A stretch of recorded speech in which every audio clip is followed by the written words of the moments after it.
This is PWPH Studios, the home of pro wrestling podcasts in the Philippines. And you are listening to The Main Event Mark.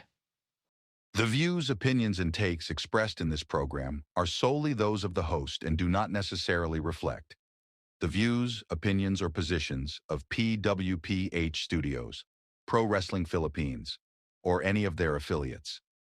All materials, references, and discussions in this episode are intended for general information and commentary purposes only.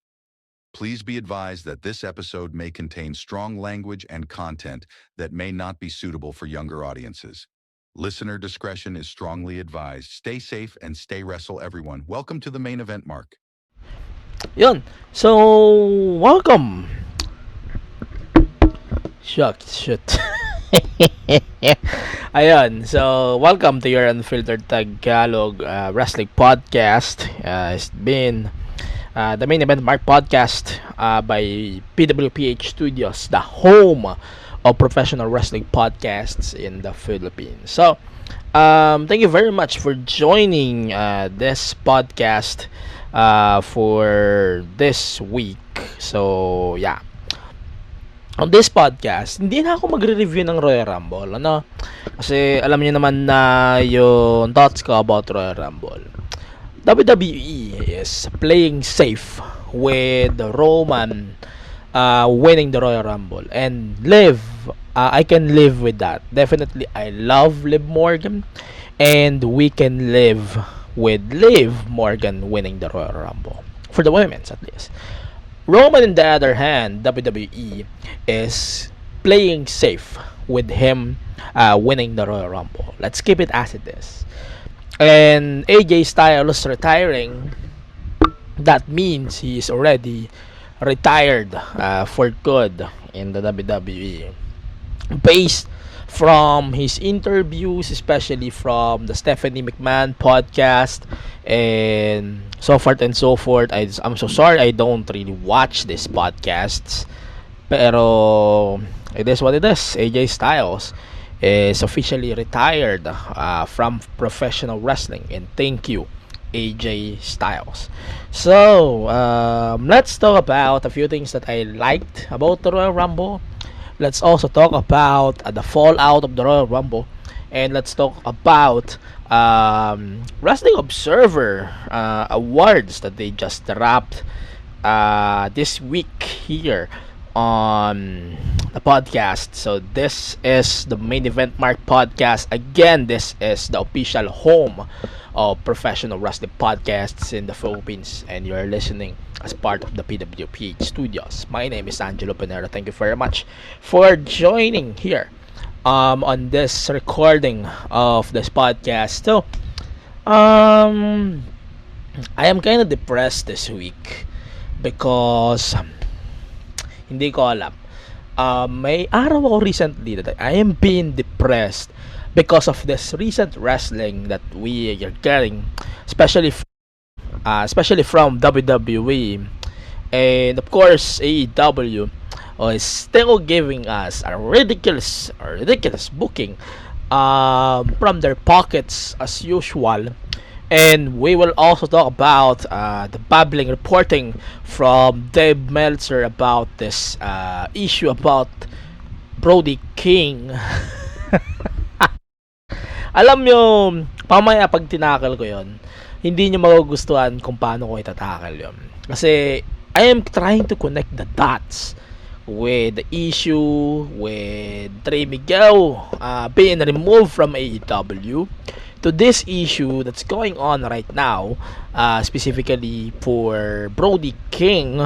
And now we're dealing with now shareholder of AEW. Of course, it's Warner Bros. Discovery. Hindi natin alam kung ano yung magiging implications nito going forward with how it will go based from what would be the stakes, what would be the consequences, what would be the next action, of course, that they will be given to us by Warner Bros. Discovery, especially AEW, because we know Tony Khan is the only one who is doing this responsibility bullshit things that we are getting here in AEW. So, before we start everything here on the podcast, thank you very much for joining here on this podcast. And ayun, masaya ako kasi nakapag-podcast na ulit ako. Tapos na yung pagiging depressed ko sa booking ng mga wrestling shows natin. So, may get 6 na buwan ako na depressed dahil doon. Siguro napag-release ako ng episodes that 6 months. Siguro I would say napag-release siguro ako ng mga 30 episodes na that I am just gonna criticize AEW, WWE over and over and over and over. But no, not gonna waste my time on that since I already moved on from 2025 and we are now here in 2026. And so far, based on the pacing of the professional wrestling programmings that we are getting, I hope hindi ko ulit maranasan kung gaano ako ka-depressed sa WWE at sa AEW. Sobrang nade-depress ako last year with how we are fucking up AEW is, pero wala putang ina sobrang depressing, like holy fuck. I am so depressed with how AEW is booking their shows, and I hate it. I hate that I am being told I am wrong, but all this time I am so fucking right on what I am trying to believe here. And there are also some few things that I believe that will be interesting kasi we are talking about it here on the PWPH podcast and also here on the main event. So, ang daming pwedeng itakil Para mapansin natin, masyado tayong nagbibwisit, masyado rin akong ano ba yan? Masyado bang trust issue worthy, or it's just giving us a bad impression on how this will go, or kung depende na lang din sa magiging impression natin on how this will be properly booked. So, again, thank you very much for listening here on the Main Event Mark podcast, and this is a PWPH Studios podcast, as you may know. Okay, so follow the podcast on all of social media platforms at Main Event Mark PW and the PWPH and PWPH Studios at PWPH Select and PWPH Studios. So, we have some reports here before I'll start the tirades here. This is based from Fightful. So, we broke the news yesterday, 5 onwards, bago mag-TexCon fast break. We actually broke the news that the Inspiration, the Australian tag team, former WWE and TNA tag team champions, Jessie McKay and Cassie Lee, officially signing their respective contracts with AEW. So that was made official based from the reporting that was given to us by Fightful and also by WrestleBoats by Fightful as well. So Fightful reports that the Inspiration already signed their respective multi-year contracts with AEW, and we're expecting that both members of the Inspiration are set to make their appearances by Wednesday or by Saturday's collision. So, intermittent or imminent na yung mangyayari dito sa announcements na ito. So, yeah, we will talk more of that as we progress the podcast. So, sa ngayon, we will tackle a lot of things. We will talk also about the Wrestling Observer 2025 awards, which is, I am kind of depressed to talk about, but we really have to kasi wala kailangan natin to i-tackle kasi alam niyo naman dito sa podcast ko since 2021 I think we are already talking about the Wrestling Observer awards, and you know how I despise Wrestling Observer but it is what it is. We really need to babble or talk about this to make sure that we would be able to talk more of this. So maraming salamat sa ating mga kaibigan who is sharing this podcast. So let's start the podcast first with the WWE Royal Rumble. So hindi na ako magagawa ng review as usual. So I'm just gonna tackle the highlights here for the Royal Rumble, alright? Since nagawa na namin ang podcast sa Mothership, sa PWPH podcast, if you wanted to listen to my full review and also our review for the Royal Rumble, you can listen to our podcast, the PWPH podcast, a PWPH Studios podcast. So let's talk more of that in a bit. So ito, AJ Styles already retired from WWE. Not the best decision that I wanted, but the best decision that he might wanted since then. So I would say thank you, AJ, for everything that you accomplished in the business, and also for the contributions that you shared in and out of the ring. So maraming salamat doon. And I believe talaga na wala ka na dapat patunayan sa business, kasi I just believe that sometimes we need to move on as well with the business and prioritize natin, of course, yung business while we are on that same subject or same platform or the same format as we are in right now. And we really need to believe on what we need to observe as we go along with the progress of WWE. And yun nga, kagaya ng sinabi ko sa PWPH podcast, I don't like the idea of booking AJ to retire, no? Pero it is what it is, nangyari na. I hope di ko siya makita sa ibang promotions, kasi it will expose AJ more na he is a hypocrite, wala siya sinabing isang salita, or it might be a double standards. But yeah, matanda na rin si AJ. It's nothing to prove, no? Wala na siya kailangan patunayan sa WWE. So I just believe that he will keep his word all throughout, and I am really hoping to see him more as a producer, or magpagkaroon man siya ng role sa WWE. I hope we can see him more on that specific type of roles. Okay, so Liv Morgan winning the Women's Royal Rumble, like what I mentioned on the Experience podcast. I believe this might be the best decision that they made for the whole weekend, no? Kasi she is over, Liv is over as fuck as a wrestler, of course.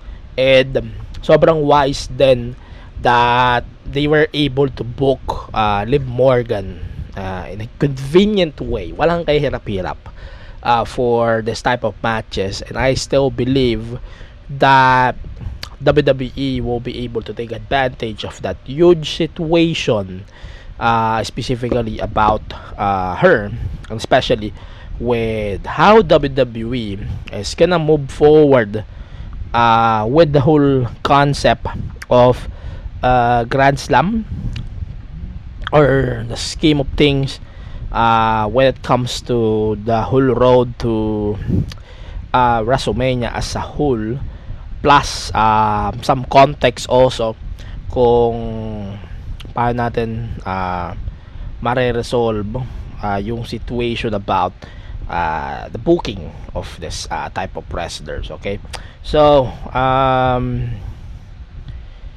marami tayong itatackle here sa podcast, kasi of course this not only me tackling the topic of Liv winning, pero this will also me tackling what would be the perfect way to put it that way. Ano nga ba ang dapat na road to WrestleMania for one Liv Morgan? Liv Morgan, I believe she is easily one of the greatest women's wrestler on the modern era. Point blank. We just really need to see more of Liv Morgan para mas maramdaman pa natin siya all throughout. if we're just going to keep her with the Judgment Day, parang hindi nag-grow yung character niya. So it's a little bit unfair kung ikikip pa natin siya as part of the Judgment Day. Okay? Pero kung ito ay magja-justify sa atin sa buong punto or sa buong context of booking Liv Morgan as a whole, so parang mas maganda na rin siguro that we really need to take advantage of the whole situation when it comes on how we're going to book our wrestlers going forward. At hindi rin naman natin kayang ma-question yung context of something that we're actually going to talk about, pero we also need to move forward kung ano nga ba yung mga pwedeng mangyari pa sa booking na to with Liv. So 2 weeks of Raw, it's a kinda already depressing me all throughout. So kagaya nga ng sinasabi ko sa platforms ko, I don't want to watch the live shows on Netflix anymore. Even AEW, no, I'm not gonna do that anymore. Kasi wala hindi healthy Hindi ako nasisiyahan sa panonood lately ng WWE, and that already includes AEW. In AEW, in the other hand, meron akong mga observations. Medyo I really like how they are actually improving now, kung paano nga ba yung magiging sistema, or kung paano nga ba tayo nakapag-take advantage on that big situation, or mas matindi pa doon, parang we are just giving an idea on how it would be in a different way. Kung ito ba ay magiging good cause, or it's just gonna be a long-term fact, the situation that we're actually gonna get here with the whole concept of the WWE booking with Liv. So Liv Morgan really needs to step up, especially, and to make sure then that would be able to observe what would be the proper context sa mga shows that we're needing, or we need to move forward as in, okay? Pero hindi naman ibig sabihin nun magiging perfect tayo sa mga decisions natin na binibigay natin. We're just telling you facts, no? We're just telling facts that needs to be confirmed, and on how we are going to produce the discussions, saka natin pag-usapan yung matinong argument. If and only if we'll be able also to properly tackle what needs to be addressed from one way to another. Roman. Let's talk about Roman Reigns now. So Roman Reigns, he won the Royal Rumble. That's a little bit safe. Medyo safe decision ito.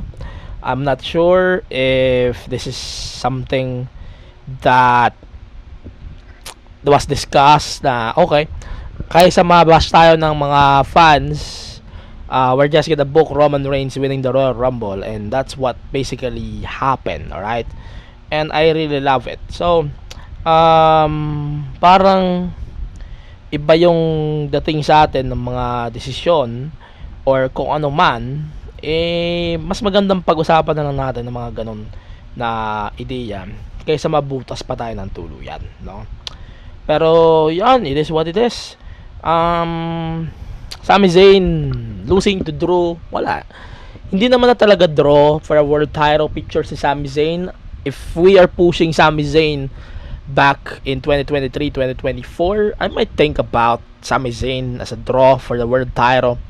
But in 2026, nah. I'm not looking forward to it. Okay. So, yan. That's basically my thoughts for the Royal Rumble. So far, naniniwala ako wala akong namimiss sa programming for both WWE and AEW. I still believe wala akong namimiss sa programming. Walang bago eh. Wala. Walang bago sa WWE, walang bago sa AEW, wala rin bago sa... Wala eh. Wala naman kasing content na bago. Alright? This episode of the Main Event Mark is brought to you by our friends at Pro Wrestling Philippines, the biggest Facebook wrestling community in the Philippines. You can join the conversation by following Pro Wrestling Philippines on social media at PWPH. Select on Facebook, Instagram, X, former Twitter, and on Threads. Also, support our collective network, PWPH Studios, on social media at PWPH Studios. Now let's get back to the action. Right here on the Main Event Mark, presented by PWPH Studios. Ayun. So, let's continue. Sorry.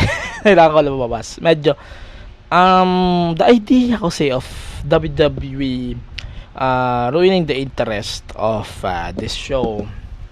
Wala eh. It is what it is eh. Parang ganito na lang din yung mangyayari in the long run. If we're actually gonna talk about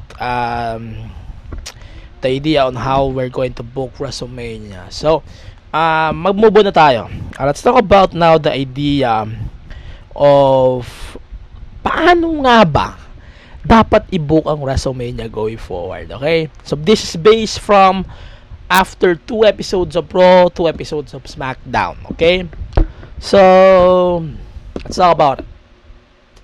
Dapat i-book na natin ng WrestleMania with the unpredictability. Wala na, butas na yung isa kong prediction eh.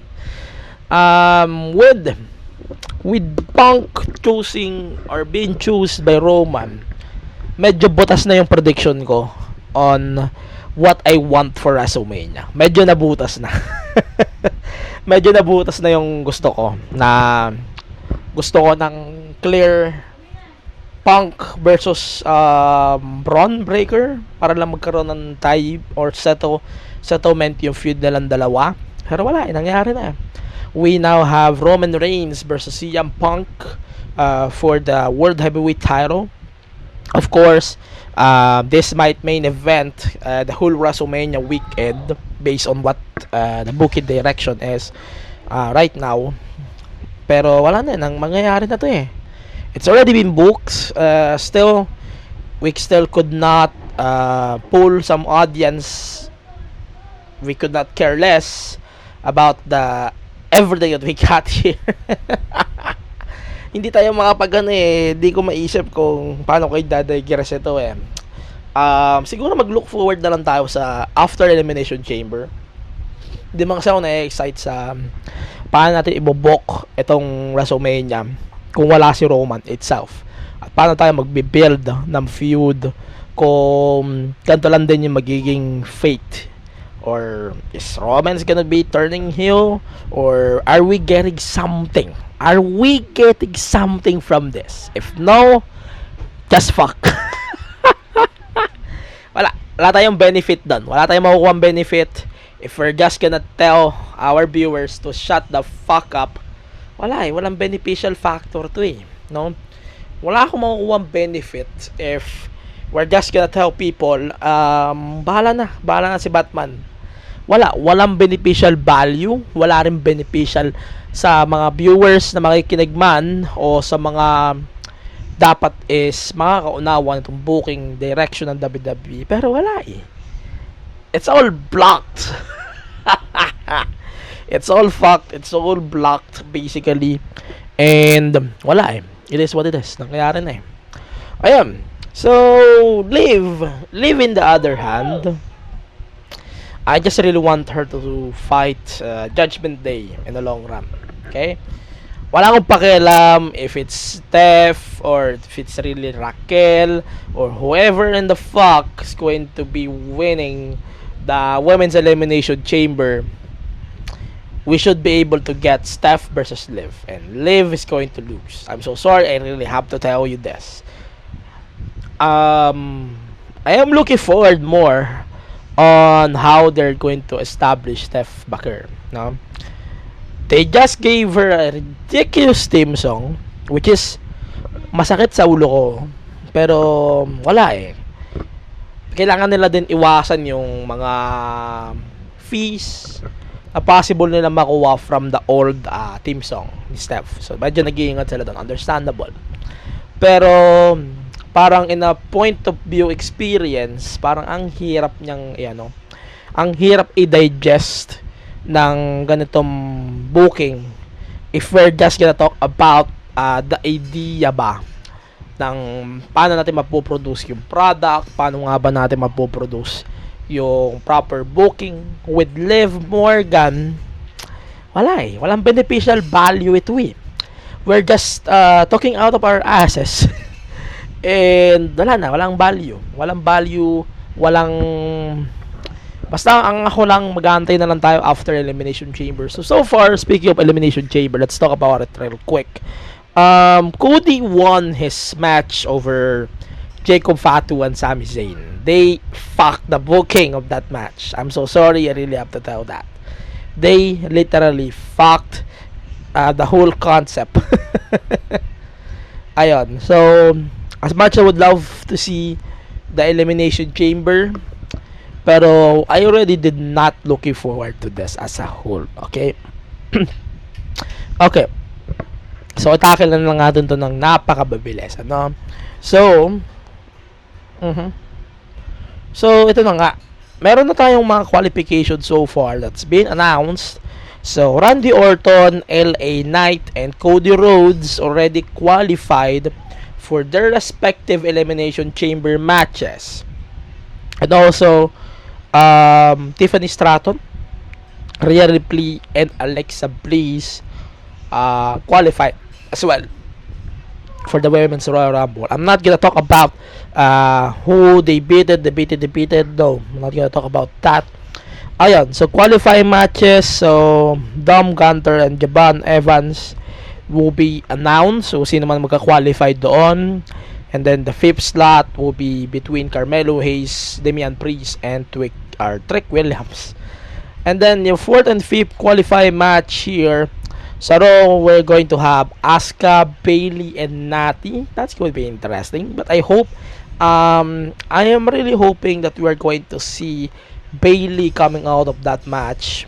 And then, Charlotte Flair, Kiana James, and Nia Jax is going to be completing the fifth Women's Elimination Chamber match.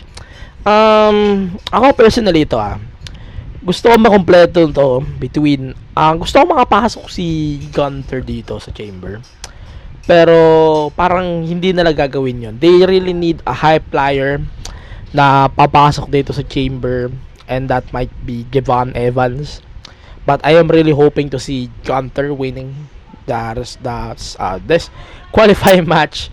And then the SmackDown one, Damian ang nagsasabi, Damian Priest. Then, Bayley at Charlotte, definitely papasok yun sa Chamber. Yun lang. So, of course, we also got AJ Lee and Becky actually fighting for the Intercontinental title. Like, what in the fuck? Anong na-earn ni AJ Lee to get a title shot at this Elimination Chamber? I totally get it. She already tapped Becky sa WrestlePalooza, the worst show of the year, by the way, by Wrestling Observer, PWPH Awards, and also with sino pa? Ayun. So, it is what it is. That's the worst event of the year, easily. And CM Punk versus Finn Balor. Of course, whoever wins this is going to fight Roman Reigns for the undisputed WWE World Heavyweight title. That's okay. So, yeah. Let's talk about AEW now, kasi wala naman ako namimiss sa NXT. So, I'm gonna skip that for now. So, let's talk about AEW Grand Slam. And I'm not gonna do a full review of this, since we are also going to talk about we're actually going to talk about the Wrestling Observer Awards. So, First hour, let's do a recap. So, Jon Moxley versus Konosuke Takeshita actually ended in a draw, tiebreaker draw. Did I like it? No, of course not, because they are definitely building a feud between the two, and medyo di ako nag-look forward kasi sawang-sawa na ako sa panonood ng Death Riders. Kahit anong bagay na ginagawa ng Death Riders, medyo nagsasawa na ako. At ni Moxley, I don't want to see Moxley again on the television. I don't care if it's a face or a heel. No. No, it's not on my watch. No, guys, no. I don't want to see Moxley again on my TV unless he is going to be kicked out. Or sorry, give me 1 second, guys. Unless he's going to be kicked out of the Death Riders. Other than that, no. On this climate, man, and on this climate, I don't think you will be able to convince me to watch AEW or WWE. Okay? And then, women's tag titles. Ang tawag dito? Women's tag titles. Babes of Wrath defeated Megan Bayne and Penelope Ford. Yeah, that was a really good match as well. I really love the partnerships here. And then Lana Cross, a familiar scene member sa Australia. She made her debut today on that show also. And she aligned herself with Megabad. So, that's a really good partnership that I am going to look forward. But, yeah, I hope we can see more of Penelope. Ayan. So, medyo mag-a-ahead na ako, no? Mag-a-ahead na ako kasi I'm not gonna waste my time talking about this, no? Pero, we also saw on the second night of AEW in Australia the official debuts of, ano ba tawag dito? The Inspiration, Cassie Lee, and Jessie McKay. I really love both of these two women. And yeah, I am really looking forward to see more of the two of them. No? Give me 1 second here. Okay, moment. Ayun, so I am really looking forward to see more of Jessie McKay and ayun. Jessie McKay, Cassie Lee. Ayun. So, ayun. And then we also have Ricochet creating a promo, which I find it ridiculous here. And then we also have the tournament Kuno. A tournament Kuno that they are building for weeks now, which is I'm not familiar or excited on. So Hangman Page defeated Andrade El Idolo. So Hangman Page is now going to face MJF for the title at AEW Revolution March next month. So I am not invested on that kasi ayokong lumaban ulit si Hangman sa isang world title match sa ngayon, no? Pero wala nangyari na they made it official already, and for sure by this week's Dynamite may graphics sa tayo doon sa show, no? And ayun nga, sinasabi ko nga, I didn't like it and I don't want to see it again on the show. Pero wala they are really producing ridiculousness or bullshitness, no? Kasi AEW is that show, and yun, it is what it is. Okay, so give me 1 second here. I'm just gonna set my mic here. I really have to kasi it's going to be a long tirades here for sure. Ayun, so let's continue our podcast here. Medyo nadidepress na ako mag-talk ng AEW agad. Pero ayun, TNT ladder match. Kyle Fletcher defeated Mark Briscoe for the TNT title. This is a ladder match. Yeah, I am kinda invested with the match. I don't really care about the whole thing or the whole feud with him. But yeah, it is what it is. I don't care. it is what it is. I don't really give a fuck or give a flying fuck for sure. Pero the feud is done. I'm glad the feud is done. I'm not gonna digest this all throughout with you guys. Or kung gusto nyo man, sige. Hindi ko kayo pipilitin. Pero yun, it is what it is. Tapos na yung feud between Mark Briscoe and Kyle Fletcher. Wait lang, give me 1 second, guys. Give me 1 second. Sorry na, guys. Ayan. So, ito lang yung podcast na nagkakaroon ng adjustments while we are on the recording, which is kind of ridiculous to me. But I really have to kasi ayun. So, sorry na agad, guys. Main event lang ang may ganyan, guys. Pero yan, last minute decision ko ito kasi papalit na kasi ako ng boom arm this year. So I hope I will be able to buy a better boom arm this year, no? Gusto ko rin talaga bumili ng bagong boom arm. Yan, it is what it is. And then we now have loser gets their head shaved. So this is obviously a match for Wheeler Yuta to lose. I'm not looking forward to this. I'm so sorry, guys. I'm not looking forward to this. I decided to skip this match because I knew sino yung mga kalbo, and that's Wheeler Yuta. I got it right.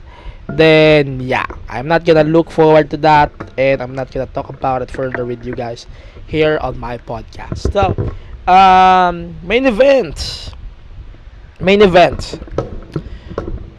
AEW title. MJF defeated Brody King to retain the title, and then the face-off was made between Hangman Page and MJF. That was made official on this week's AEW Grand Slam Australia. I'm gonna talk about that further. Okay, so here we go. So we're going to talk about more wrestling in a bit. So for now, I'm just gonna do a recap on what we had this past few days, okay? So NXT, Ariana Grace defeated Lei Ying Lee for the TNA Knockouts World Championship on this last weekend's No Surrender TNA PLE event, and that was a really good match. And then Trey Miguel also defeated Stax Lorenzo for the TNA International Championship. And after these controversies that Trey Miguel got, I still believe that they will be able to give a better image kay Trey Miguel. I don't care at this point if it's only a consolation prize for everything that he got this past 2 months. I know it's hassle to talk about that, pero yeah, I will talk about more of that in our second part of the podcast here on the main event. So yeah, I'm not gonna talk about more of that. So let's talk about a recap here now, okay? So yun nga, kagaya ng sabi ko, Trey Miguel got the title. Wala naman ako masyadong development for TNA. So TNA announced today some of future events, especially a TNA pay-per-view. TNA Rebellion is set for Saturday, April 11 at the Wallstein Center in Cleveland, Ohio. And then yeah, that should be the case. So there will be some tapings as well, April 15th. Ticket details will be available. Ticket details will be starting available February 25, and then the on sale will be on the 27th. So that should be it. Ano ba? Wala naman ako masyadong news eh. Ito. Big story.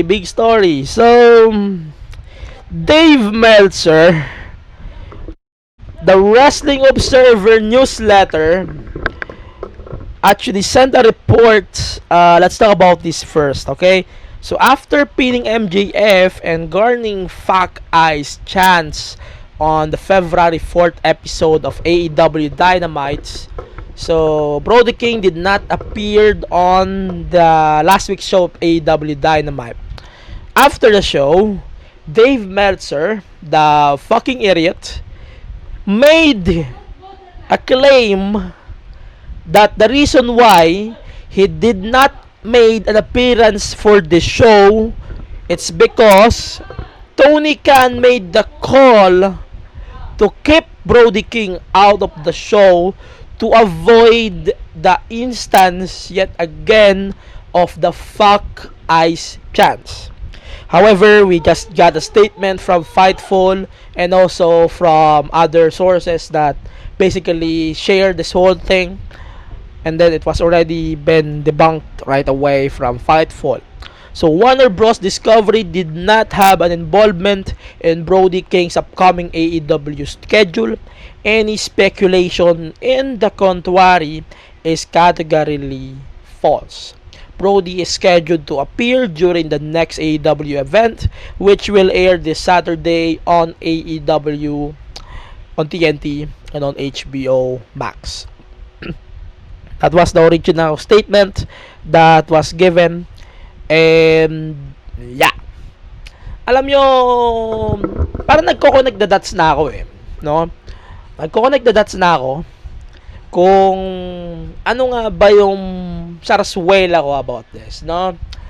Medyo may sarsuela na ako about how in the fuck AEW is actually going to fuck up Brody King in the long run about this.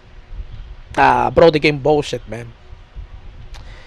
I swear, if they're not gonna do the right thing about this, they just ruined Brody King's whole AEW career. I'm not sure if this will also affect wrestling, but if yes, AEW and Dave Meltzer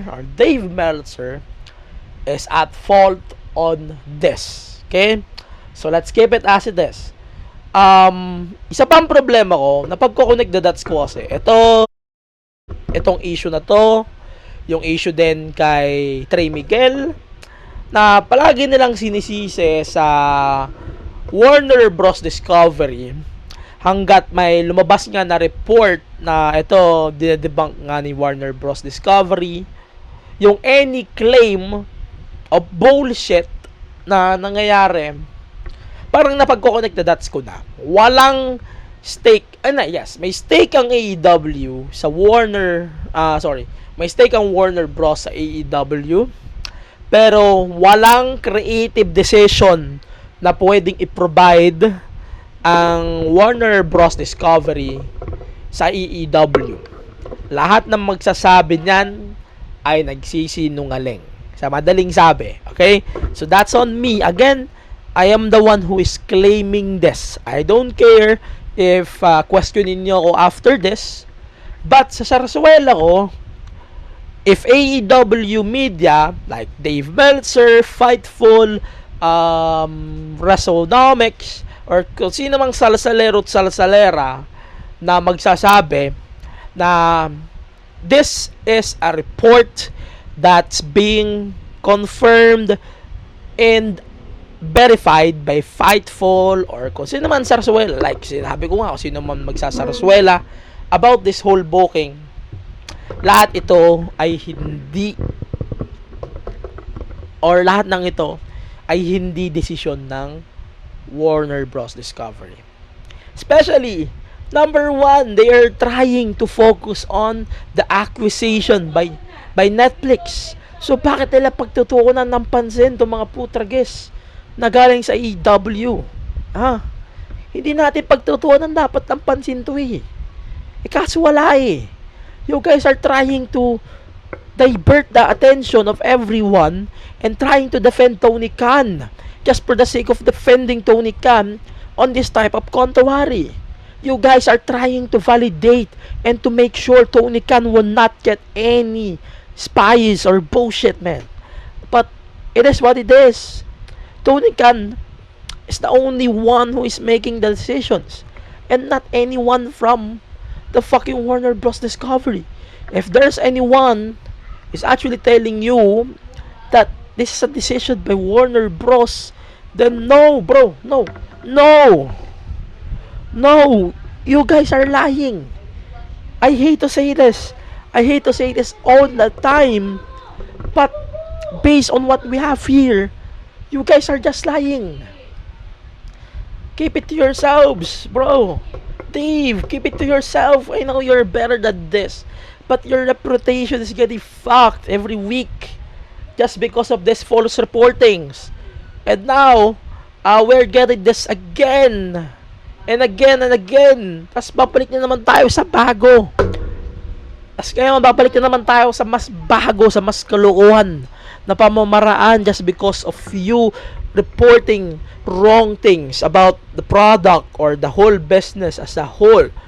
Tingnan nyo yung nangyari kay Trey Miguel. Dahil sa mga kalokohan nyo, nasira siya sa AEW, eventually he returned to TNA.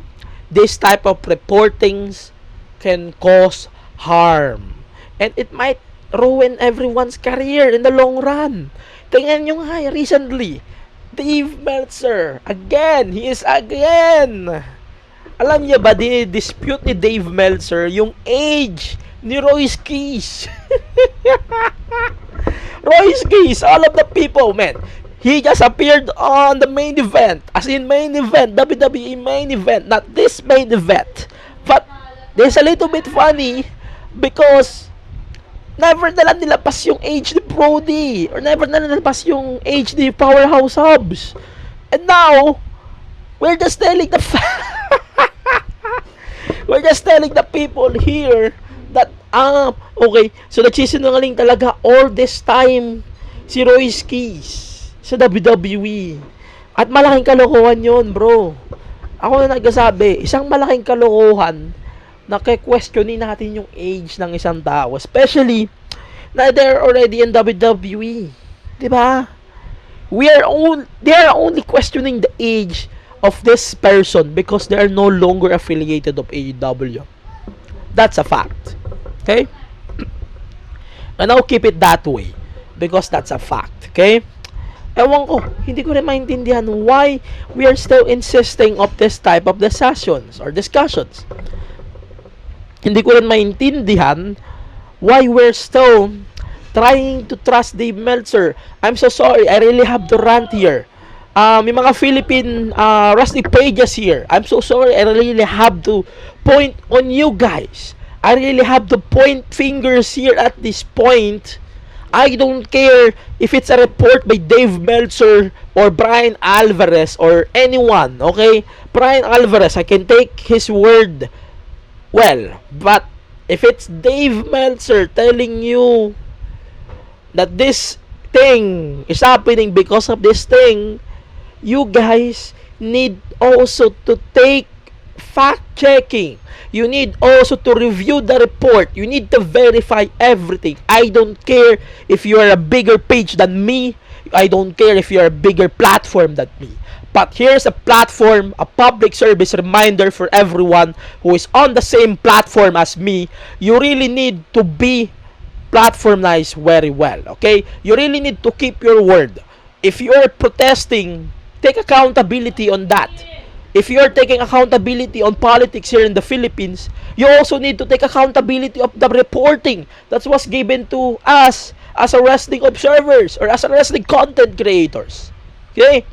We really need to take word of that. Huh? Hindi ko gets bakit ang daming mga content podcasts or mga content creator that they're still using Dave Meltzer's words. Like, what the fuck? Hindi ko maintindihan. We are trying to protect fake news here in this podcast, at least in this network, PWPH Studios. I am on Bunk before. We're also making sure that every report it's being shared here on this podcast is accurate. It's confirmed. It's already been confirmed. Okay? Hindi tayo nagre-report ng fake news dito ever since. Kaya if you're just gonna take a word from me I'm just gonna tell you guys to fuck off. Or to fuck off.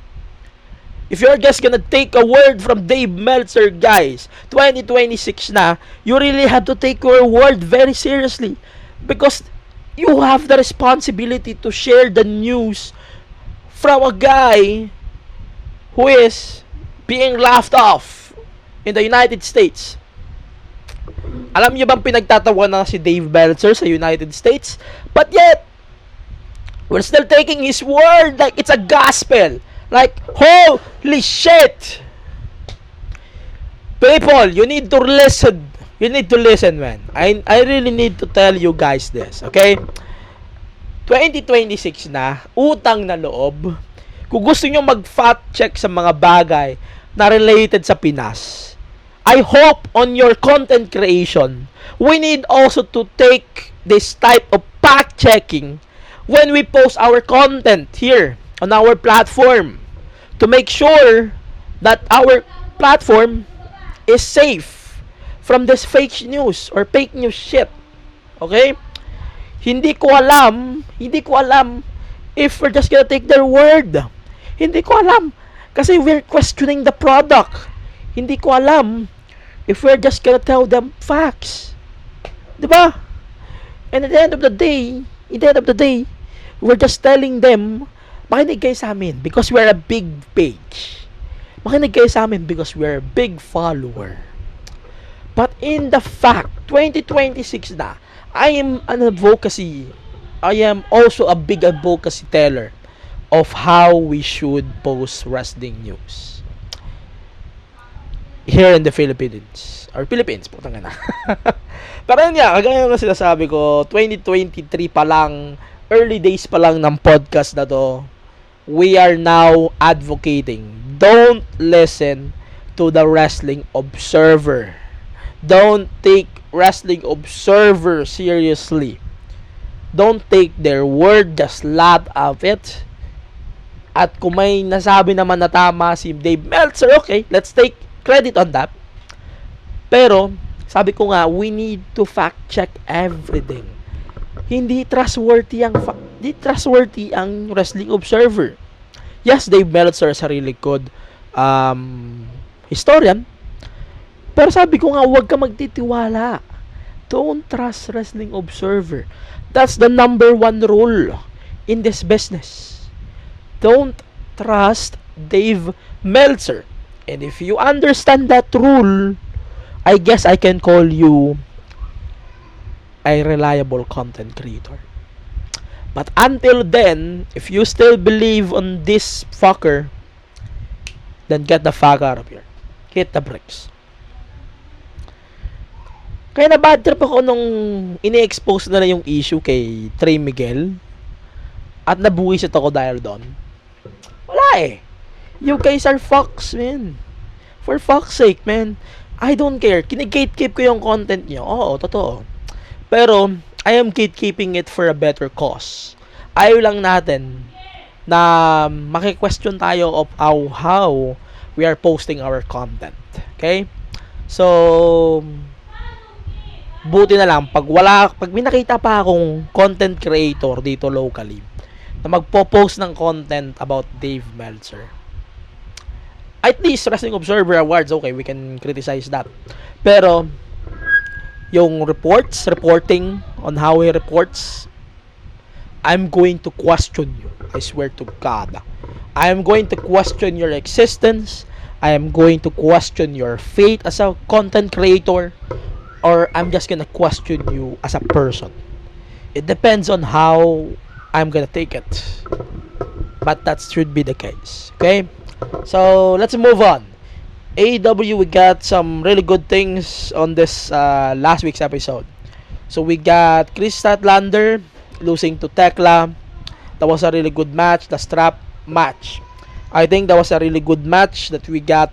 Pero, I hope that the title change should take place na lang sa Grand Slam. That might be a better idea to catch viewers or chase away viewers from the NBA or NBA weekend. But I guess that might be the case. And then we also have here Young Bucks beating another contendership. Winning another contendership match. Like, what the fuck here, man? What the fuck? Okay. So, AWTNT title. So, we have Kyle Fletcher winning the title away from Tommaso Ciampa. Okay. They're just gonna finish the feud in Australia. Okay. Pero I hope Ciampa will be able to win it back. Otherwise, they already fucked him already. Marami tayong aabangan this week after na nangyaring Grand Slam. We will talk more of that next week. Sa ngayon, move on na tayo. I'm going to talk about now the Wrestling Observer Awards 2025. So, category A awards. Category A awards are being determined by 5, 3, and 2 bases. So, first place votes are determined in parentheses. I'm not gonna read the numbers though. Medyo matrabaho yan. Pero ito, Lutez and Ric Flair Award for the Wrestler of the Year. It's Mystico. Mystico. Hindi ako familiar sa work ni Mystico other than his match sa Grand Slam. Pero I would say he's an amazing wrestler in his own right. Pero every time that Dave Meltzer is gonna comment this guy or this guy specifically, hindi ko siya maseryoso. Because wala eh. Maraming impressive on WWE and AEW this year at least. Pero yon, it is what it is. Ang daming landslide eh. Landslide vote ito nangyari eh. So, first is Mystico. Then second is Hangman Page. Third, Jon Moxley. Fourth is Saya Kamitani from Stardom. Tama ba? Stardom, yeah. So, she is from Stardom. And then, fifth is John Cena. 6 is Cody Rhodes. 7, Konosuke Takeshita. 8, CM Punk. 9 is Bandido. 10 is Will Ospreay. Honorable mentions, Gunther, Tony Storm, Sari, Mercedes Moné, and Hiroshi Tanahashi. Most outstanding wrestler of the year, we have Konosuke Takeshita winning that category with 436 first runner-up votes and 3,201 votes, followed by Bandido, Kyle Fletcher, Will Ospreay, Zari, Jon Moxley, Hangman Adam Page, Gunther, Zack Sabre Jr., and Mystico. Honorable mentions, Mascara Dorada, Io Sky, Ilya Dragunov, Chihiro Hashimoto, Cody Rhodes, CM Punk, Saya Kamitani, and Kazuchika Okada. So far on these two categories, I would say Mystico is really loved by the Wrestling Observer viewers or readers, no? And then kay Takeshita, mag-agree ako dito. Takeshita is such a really good wrestler in 2025. Outstanding matches plus itong mga feuds niya recently. There are some shit that I didn't like, pero yeah, that was a really good run by Konosuke Takeshita. That might be the case here. Okay, here we go. So, excuse me. Excuse me.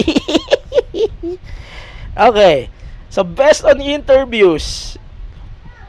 Ito, magdi-disagree ako dito, guys. Magdi-disagree ako dito. Hangman Page, Jon Moxley, Tony Storm, CM Punk, MJF, John Cena, Drew McIntyre, Will Ospreay, Mark Briscoe, and Cody Rhodes. So, first votes here for Hangman is 372. Overall, 2,710 votes. Honorable mentions: Paul Heyman, Don Callis, Samoa Joe, Gunter, Saya Kamitani, Sari, Becky Lynch, Gabe Kidd, and LA Knight. Okay. Hangman Page is not a really good promo talker. No. I'm so sorry, but it is what it is. I am never impressed on his promos, and I am never impressed by him as an interviewer or as a promo guy. Yan ang weakness niya. Yan ang masasabi ko. I mean, okay, captivating yung mga sinasabi niya. Pero wala eh. Hindi kasi nagda-landing yung mga sinasabi ni Hangman. I would take Jon Moxley rather than Adam Page in 2025 or even Toni Storm. At least Toni Storm is on point on her promos. I can also bet between CM Punk and Cena if it's WWE ranked. But I guess Hangman Page, may mga tutuli siguro sa tenga itong mga taga-observer. Wala akong masabi. Promotion of the year. Ito. Agree ako dito, guys. Agree ako dito. I will explain why. So, CMLL 746 first place votes, followed by AEW, Stardom, WWE, New Japan Pro Wrestling, TNA, Sendai Girls, AAA, Dragon Gate, and UFC. So, yeah. Okay. So, CMLL, I totally agree with the voting that they actually made here. Ang ganda kasi ng presentation ng CMLL. I admit that, no. Tapos yung buong taon halos ng CMLL sold out shows. Doon pa lang panalo na sila para sa akin. Yes, I understand WWE is also solding out their shows like every week. Pero booking kasi naging problema ng WWE. In my book, AEW also had this problem when it comes to their booking, no? And yeah, that's need to be addressed also by AEW fans na tuliro, no? Pero Stardom over WWE is an understatement at this point. Weekly show, AEW Dynamite, of course, is being voted out by 811 first place votes, followed by Super Viernes, CMLL, AEW Collision.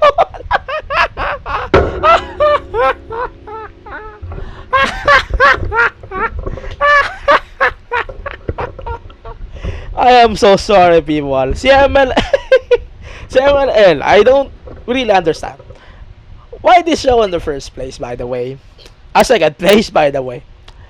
If NXT is actually better than Collision. Let's finish the lineup first. Sa CMLL, Super Viernes, Collision, Raw, SmackDown, NXT, Honor Club, CMLL, Sabados, Martes at Arena Mexico by CMLL, and TNA Impact. God. Good Lord. Good Lord have mercy. Okay. Let's take it seriously. AEW winning the weekly show of the year, I find it ridiculous in my book. Okay? Kasi number one, ratings wise, very inconsistent ang AEW. Doon pa lang, wala na. Finish na. Tapos na ang laban. Doon pa lang. Tapos na yung laban. Yes, we get the matches, we get the bangers, sure. Pero, man. Sobrang depressing nito, man. Then, AEW Nation. AEW Collision. getting the second. Oh God. Oh my God. This is awful, man. AW Collision gets the third place. 34 first place votes. My God, I hate this. Oh God. God help me. NXT is so much better than all of 4. Raw, SmackDown, Collision, or even Super Biyernes. Hindi ko nga alam kung paano panoorin yung Super Biyernes other than the platform na meron sila sa trailer. Wala silang way para mapanood ng live. Doon pa lang wala na. Okay, going back. Oh, fuck. Okay. So, give me 1 second. Oh, God. Okay. So, Kenny Omega versus Gabe Kidd actually got the match of the year. Followed by Bandido versus Konosuke Takeshita nung, I think this is an RH show. And I agree, that was a really good match for sure. That it's free on YouTube, so that's a plus. And then Adam Page versus Jon Moxley. God damn. And then Mystico versus MJF. I think this is, hindi ito yung Grand Slam. Ito yung CMLL, no? And then Adam Page versus Will Ospreay, Double or Nothing. Then 6th, Saya Kamitani versus Tam Nakano. 7th, our match of the year then sa PWPH, Mariah May versus Toni Storm from Evolution or Revolution. 8th, Bianca Belair versus Rhea Ripley versus Io Sky from WrestleMania. Kaisa-isang match from WWE nakapasok doon. Then 9th, Jon Moxley versus Kyle Fletcher. Part ito ng Continental Classic, World's End. Then number 10, Ospreay and Strickland versus Young Bucks sa All In Them. So, ang dami nakapasok from AEW. And then honorable mentions, Cody Rhodes versus Cena, Will Ospreay versus Takeshita sa, I think this is from Dynamite, no? And then Bandido versus Hechero, Mike Bailey versus Kyle Fletcher, AJ Styles versus Cena, Takeshita versus Zack Sabre Jr., Will Ospreay versus Kyle Fletcher, Hiroki Goto versus Zack Sabre Jr., CM Punk versus Seth Rollins versus Roman Reigns sa WrestleMania, Anarchy in the Arena, Men's Blood and Guts, Shari versus Yuri, CM Punk versus Gunter, SummerSlam, Adam Page versus Kyle Fletcher, Kento Miyahara versus Yuma Hanzai. That's it. That's a long list. Category B, I'm not gonna do the whole lineup. Fuck it. United States MVP Jon Moxley, definitely. Then Kochi Yoshizawa Awards for Japanese MVP. So Saya Kamitani.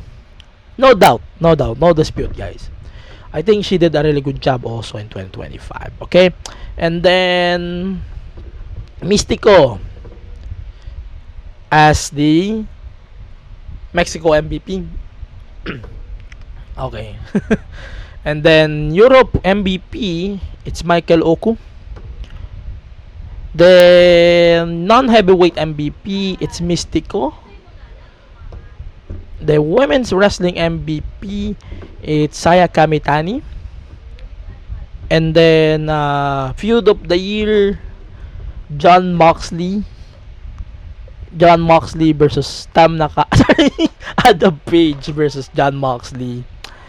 And then wait. Let's read this out. Saya Kamitani versus Tam Nakano, the second place, 148 votes. Mystico versus MJF, Toni Storm, Mariah May, 84. CM Punk versus Seth, 74. God.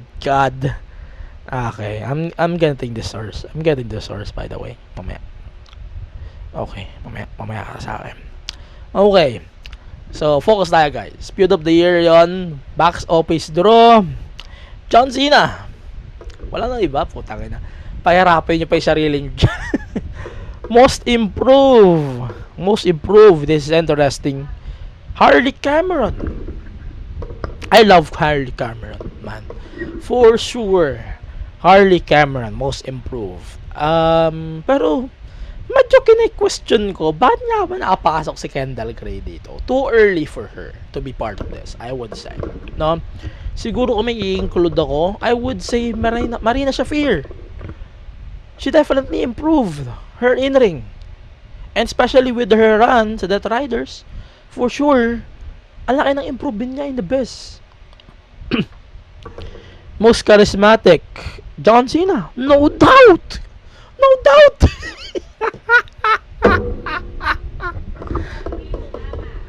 Bryan Daniels Award. Ah, God.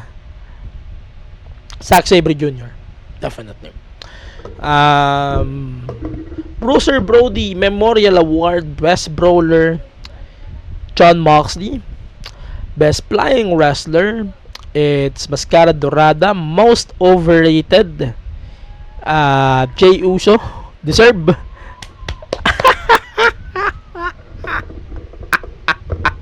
Deserve, putang ina. Most Underrated, The Beast Mortos. Oh God. Ito. Let's address this. Bakit walang Kendall Gray sa sa Rookie of the Year? Sorry, I really need to rant on this, man. I am glad that Heather by Elegance, tas si Saria is on this list. Kali Armstrong, pero di ko gets bakit wala dito si Kendall Gray, no? Di ko gets. Seri Yamaoka is the Rookie of the Year. Non-wrestler Don Callis. Best television announcer. Oh God, why we're still insisting for both Walker Stewart and Excalibur Sackface, man. Both of them are terrible in mic sa commentary table. God. By the way, Bryan Danielson definitely. Sobrang close. Puta, Walker Stewart, muntik na. But yeah, it's Bryan Danielson got the win. Worst television announcer, it's definitely Booker T. Man, Booker T. Booker T who got the win. Good God. Wait lang. Medyo daw makahinga doon. Putang ina. Okay. So, best major show. AEW All In. Putang ina. I am reading the lineup. I'm not gonna share it with you guys. Pero, ayun. Worst major wrestling show. It's definitely WrestlePalooza. Best, ano ba tawag dito? Best wrestling maneuver. Adam Page Buckshot Lariat. Most disgusting promotional most disgusting promotional tactic. Oh God, mga bobo talaga itong mga nasa Observer. WWE bringing back Brock Lesnar, man. Raja Jackson fucked himself on an indie wrestling promotion, and that was a headline for everyone. But yet, we're still insisting that Brock Lesnar is a casualty, man. I hate it. Oh, man. And then, number 2, TKO, WWE, UFC relationship with Saudi. TKO, WWE relationship with Donald Trump. God.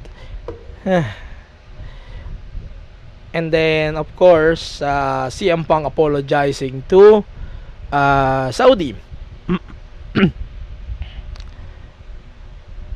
WWE Counter Programming AEW is number 7. Oh God. Worst television show, WWE NXT. Oh God. Oh God, good Lord. ito. Worst match of the year, Cena versus Rhodes from WrestleMania. Oh God. Mas marami pang malala dito. Like, Adam Copeland versus Moxley is number 5. God. Wala ka dyan. Worst feud of the year. Worst feud of the year, Max Caster and Anthony Bowens. God. Worst promotion of the year, it's WWE. Best Booker is Tony Khan. Of course, it's Tony Khan. Promoter of the year, it's Salvador Luther Roth. I think he's from CMLL. And then best gimmick, Tony Storm. Really good. Worst gimmick, John Cena. John Cena. Oh God. Hindi ko na babasahin yung dalawa. Best promotional book, the Irresistible Force. And then the last one, best pro wrestling documentary, Dark Side of the Ring. They featured Daphne on this. That was a really good category for sure. Yan lang. So that's basically it for the Wrestling Observer awards. I didn't like it, pero I don't really understand either why we're still dick-sucking Dave Meltzer at this point. Pero it is what it is. Wala eh. Ayan. So that was a really bad discussion for this show. Ayun. So before we end the show here and go to the plugs, of course, invite lang tayo. March 15, malapit na Dexcon Wrestle Storm. So we're going to have that show. Ano ba tawag dito? We're going to have that show on March 15th, 2025 at Brawl Pit Evolution. So that should have Shinya Aoki versus Fabio Makisig in a wrestling match. And there are some announcements also that was made yesterday for Dexcon. I'm not gonna share it for now. I'll just let first my friends over in the scene to share it before we officially share it here on this podcast. FBW is set for March 8 sa Bake Studios as usual. So that should be Quattro defending the FPW Championship against ano ba tawag dito? Quattro against Kushida, one of the greatest wrestlers of this business. And yeah, that might be the case for now. Of course, you can catch WWE on Netflix every week. TNA is on Blast TV and on Tap Sports. It's also available on TNA Plus. Of course, nakapanood pa rin ako sa TNA Plus, so I don't really have to ditch my TNA Plus for now. NAW, of course, is on Thriller TV. Thriller TV, wala nang iba. And our wrestling is on YouTube and on other platforms. Please also support our friends on PWPH Studios. Follow the podcast at PWPH Studios. So, yeah, in behalf of everyone here on the main event, stay safe and stay wrestle. See you on the next episode. For now, let's play the outro.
And that's a wrap.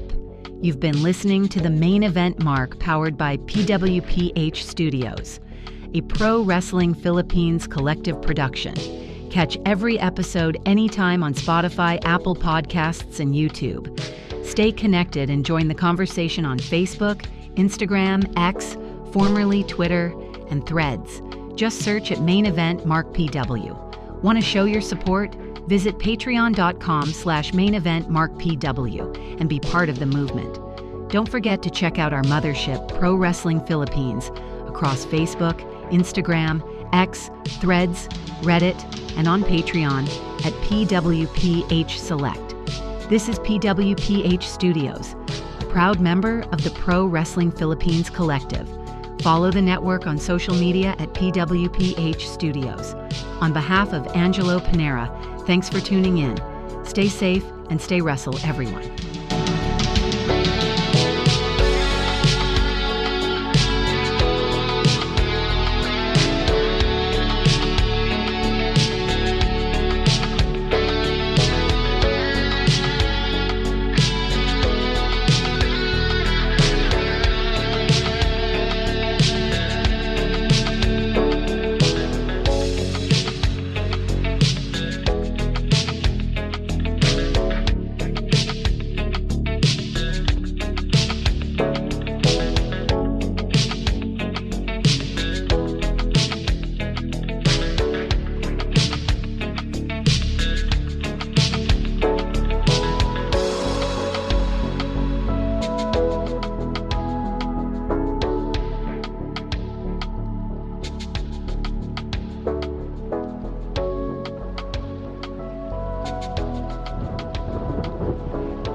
Thank you for tuning into this episode of the Main Event Mark powered by PWPH Studios.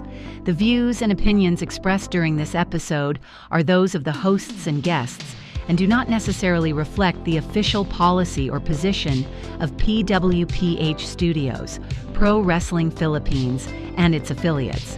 This content is intended for informational and commentary purposes only. If you found this podcast helpful, be sure to subscribe, rate, and review on Spotify and Apple Podcasts. Stay tuned for more episodes, and as always, we appreciate your support. The Main Event Mark is brought to you by PWPH Studios, a Pro Wrestling Philippines collective production. All rights reserved.